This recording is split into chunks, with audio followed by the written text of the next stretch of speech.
Have you ever toyed with the idea of putting the ultimate plot twist at the end of your story and revealing, what if it turns out it's all been a dream? Or what if it turns out this is all just a simulation?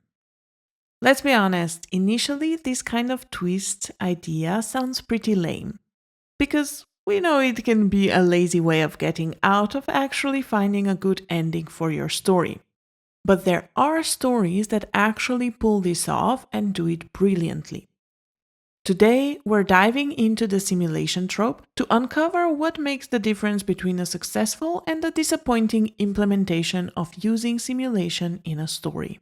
Quick heads up, please note that the following video contains spoilers for the films The Matrix, Source Code, and Don't Worry Darling. But if you know them, stick around because we're about to explore how these films use the simulation trope to elevate their storytelling. First, let's define the simulation trope.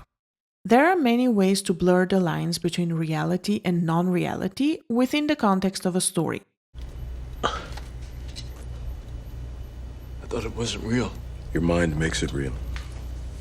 This may be implemented through hallucinations, dreams, magical realism, symbolism, and other techniques. But today we are focusing on stories that use the simulation trope. By simulation trope, I am referring to a story in which characters discover that their perceived reality is actually an artificial construct or simulation created for a specific purpose. Unlike dreams, hallucinations, or symbolism, the simulation is an intentional and observable construct within the fictional reality. Hopefully that makes sense. It makes perfect sense. Some examples of films like this include The Matrix, Source Code, The Game, The Truman Show, and Don't Worry Darling. But even though we're focusing specifically on the simulation trope, I believe the principles we're going to talk about apply to many other tropes as well. So even if you're not particularly interested in the simulation trope itself, you still might find the video insightful, and let me know in the comments if that's the case. Principle 1. Level up. The first principle that applies to successful simulation stories is the reminder to keep up-leveling your story and raising the stakes.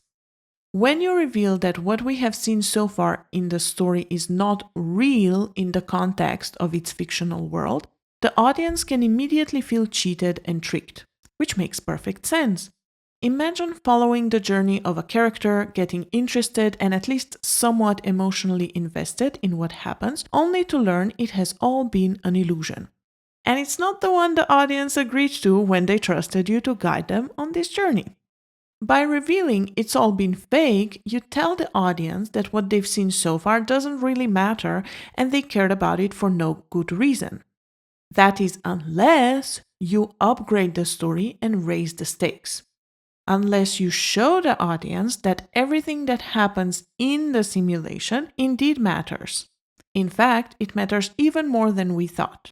Now, this doesn't mean that you need to get super dramatic. It's really just about adding meaning to the simulation and showing why it matters to the real world and the characters in it. Was nothing real? You were real. It's what made you so good to watch. Let's look at some examples. The Matrix. Probably the most obvious and known simulation story, this iconic movie had such an effect on our society that we tend to forget just how much vocabulary and internet memory has been influenced by it. Given how well known it is, it might be difficult to imagine or actually remember how it was to watch the movie without knowing anything about the story. At the beginning, it looks like your typical hacker action thriller.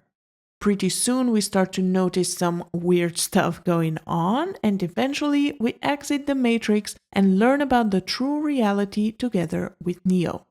In the Matrix, the revelation that the world is a simulation doesn't diminish the story's significance, it amplifies it. It turns out we're not just following some hacker dude. What is at stake is the entire future of humankind and the nature of reality as we know it. Which of course is a very successful example of the up-leveling principle. source code. Similarly to The Matrix, when you start watching source code, you may think you're watching a basic action film on a train. But that expectation is quickly up-leveled with the revelation that Stevens, the main character, is actually reliving the final 8 minutes of someone else's life in a simulated reality. This shift completely changes how we view him and the other characters on the train. We learn that by finding the bomber inside the memory/simulation, Stevens can assist in the prevention of further attacks planned by the same guy in reality. This, in combination with seeing Stevens' torso in real life, puts the simulation in a broader context and gives it a deeper meaning and dimension.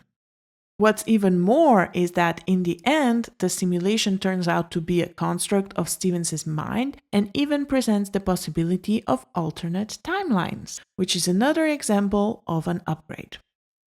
Don't worry, darling. This is another great example of implementing the principle of giving meaning to the simulation. In Don't Worry, Darling, we follow Alice as she uncovers the reality of the world she lives in. This time, the revelation that it's all a simulation doesn't focus so much on the nature of reality, but really focuses on relationships between people, especially the relationship between Alice and her husband. It explores the mechanisms of mass delusions and brings out themes of autonomy, control, and gender dynamics. Even though we discover the true reality at the very end, we realize that this world is not as it seems pretty early on, which brings us to the next principle. No last-minute reveals, please. You may have noticed that all the examples mentioned above reveal there is something off with the perceived world fairly early in the story, because they are aware of this other crucial tip when it comes to using simulation in your story, which is don't leave it up to the last minute. Mainly because the longer you string the audience along, the bigger the feeling of being cheated and tricked will be, and with it, the bigger your task to fill that void. But at the end of the story, you don't usually have much time or space to really level up the meanings. Revealing the simulation early gives you the opportunity to upgrade the story and play with it, like we've seen in The Matrix and Source Code.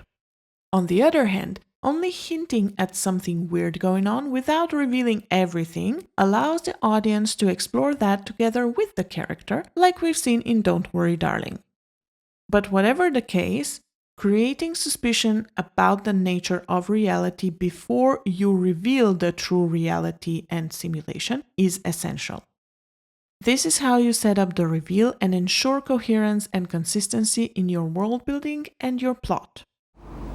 Whoa. Reminder: the key to using the simulation trope effectively is to remember these two principles. Make sure you create suspicion about reality early on, and make sure not to make the simulation meaningless in the real world. Keep in mind that by revealing something as fake, you have taken away a layer of the emotional investment for the audience, and it is your job to fill that void with a new, even better meaning. Only take away meanings if you can add new, deeper ones. Always remember that your job is not to trick the audience and leave them high and dry. Your job is to create an experience for them, so that even if they temporarily get the feeling of being tricked, they still trust you to show them it was with a purpose, because you're the one that is guiding them on this journey.